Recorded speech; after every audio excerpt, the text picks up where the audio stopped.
This week's topic is going to be cosmic kickball. What is it, and how does it apply to this reality? Thank you, Jeff. Thank you, dear. Um, when I was a kid, I lived in Dayton, Ohio at 4305 Queens Avenue, and it was right across the street from Gettysburg Elementary School, where I attended kindergarten through eighth grade. In the summertime, um, we all played at each other's houses. As soon as the sun was up, we had our breakfast, we were out the door. And so we go and play at Tim's house. And then one day we play at Jim's house. And one day we play at Veronica and Michelle's house, and so forth and so on, and Tina's house. And then we get bored.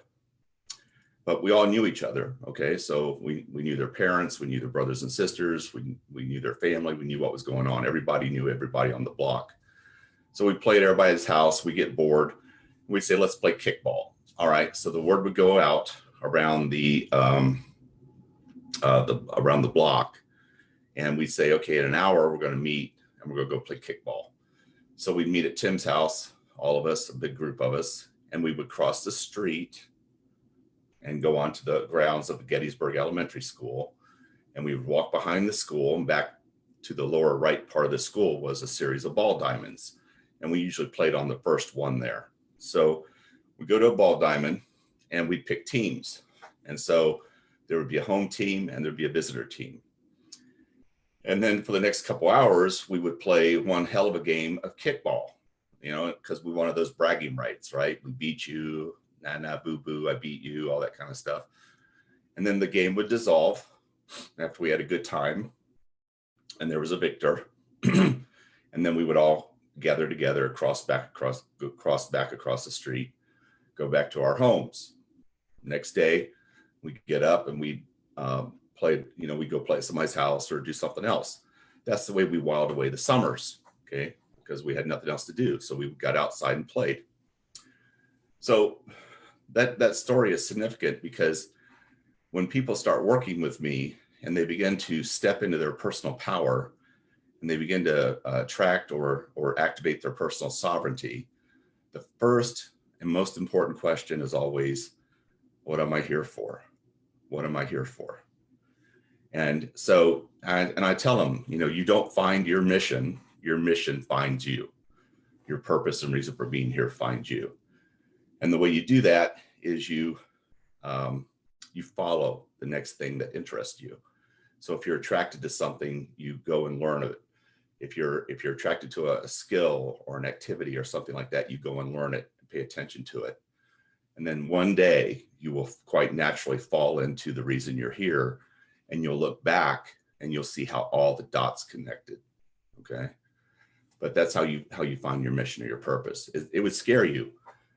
It would scare you if somebody said to you, oh, you're here to do X, but you think you're only capable of doing A.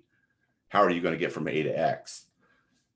Well, you don't. That takes a lifetime to get there, or it takes many years to get there, and many new skills to get there, and changing who you are and who you become along the way. Okay, so that's a lot of background. So why is the kickball game story significant? Well, we are all energetic beings, and we all came here. We, on the other side, decided at some point we were going to come back to Earth. And we set up some things for ourselves individually, like who our parents were going to be, maybe where we were going to live, maybe a couple of relationships, like a significant marriage or something like that, how many kids we were going to have. Some people tend to set up a lot of things. Some people tend to set up just a few things. And some have their whole life planned out. Doesn't matter, but we determine those for ourselves. And then there's a bigger reason that we come here to make what I call a contribution. So when you come into this world, you come in for your own personal reasons, you come in for some bigger reasons, and then you come in for, a lot of people have even a bigger reason, okay? So again, what you're doing is you're sitting on the other side and laying out your life plan, if you will. Then you cross the street, you occupy this human body, your soul comes into this human body, and you go about training and learning and executing your plan. And then eventually you will join what I call the cosmic kickball team. And there is a group of people on this planet, and I would hazard a guess the people watching this are part of that team, or you would not, first of all, be attracted to my work, and you certainly wouldn't be attracted to this video. And so there comes a point where your mission gets revealed to you. And that mission is to participate in what I call the cosmic kickball game. And it's what we're doing, what we've done is we have split sides. We've picked teams, and there's a home team and there's a visitor team. And one team is playing for the dark side. One team is playing for the light side. And we're playing for bragging rights. We're playing for bragging rights. We're playing to win. We're not lollygagging down here. And so this world has shifted into a state of lack and struggle and scarcity. And our natural state is one of love and light and abundance. And so there's a team down here. Again, this is probably where you're at, is on the light side. And your job is to help move the needle, to move this environment from one of lack and scarcity and darkness back to one of love and light. That's ultimately why you came here. Now, you had other things to accomplish, but ultimately that's why you're here, is to play the game. And we're playing it to win, and we're playing it for bragging rights. And then at the end of the day, or at the end of this earth, or when your life is over and we cross the street and go back home, we all know each other. We all love each other. We are all one at that level. But while we're here on earth, we are individuals, and we're here to play our role in the game, and we're here to participate full out. And when you're not playing full out, when you're not participating in the game, you feel it, and it hurts, and it hurts a lot, and you can't put your finger on it. You don't know why.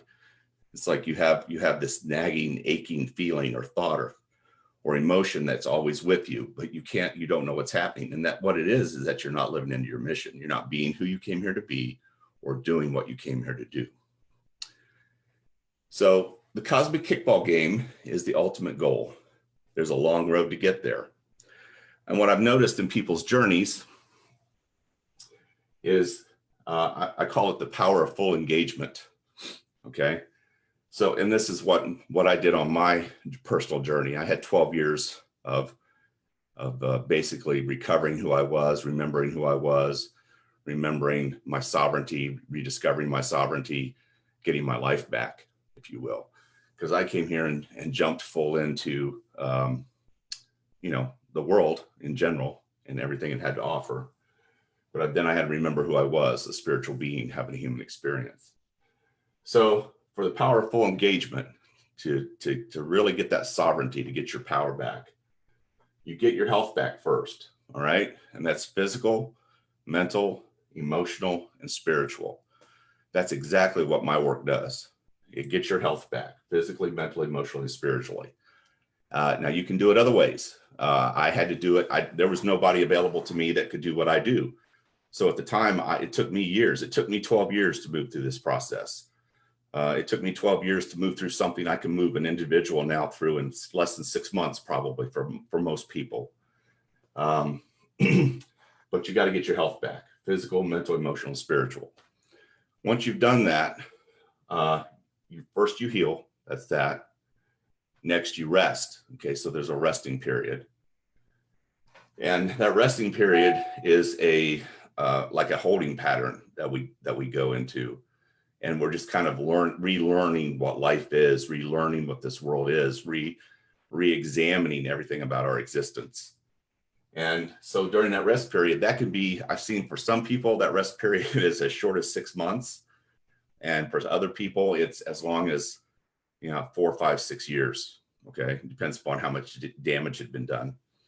I remember during my rest period, I ended up hiking the Appalachia Trail inside the boundaries of the Smoky Mountains National Park.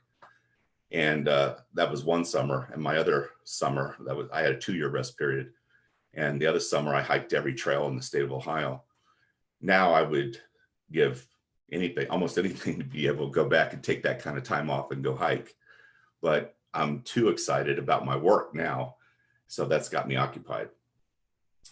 So when you're in the rest period, enjoy the rest period. That's what I'm trying to tell you. When you're in the rest period, enjoy the rest period, because there'll be a day when you get so busy playing the bigger game that you won't have time to do it. Then the next step is you do your work. You step into your work. You learn all these skills I'm talking about, and you just keep layering skills, adding skills to your skill stack. So one day you might be attracted to culinary arts, and you go and you learn how to make the best chicken soup ever.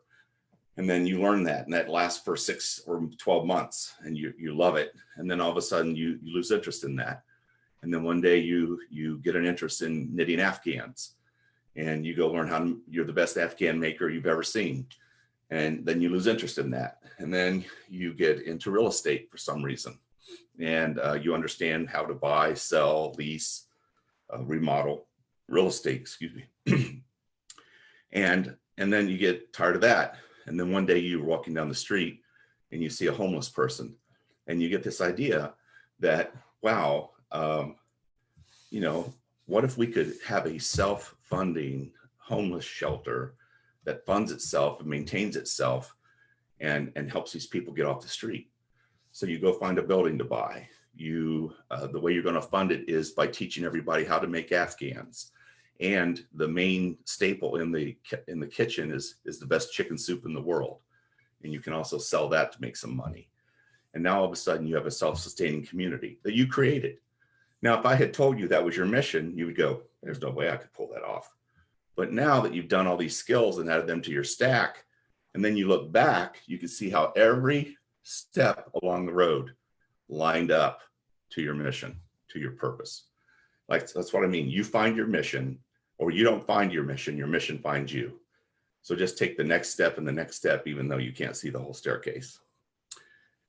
That's participating in the cosmic kickball game, because you just helped hundreds, thousands of people move out of darkness and lack and struggle into love and light. Now, your purpose, your reason, your mission could be different, have a different tone to it, a different story to it. That's okay. It's all good. So at the high end, or at the end of your plan that you put together, there is something like that. Something like that is out there waiting for you. Now, it could also be as simple. Your participation in the cosmic kickball game could be as simple as just simply being you, being the highly conscious being that you are, and being here, being now, being in this world, and showing up, because your vibration alone is also moving the frequency of this field from one of lack and struggle to one of love and light. So the more of us that we get on our feet out in the world, being love and light, the more that also shifts the field as a whole.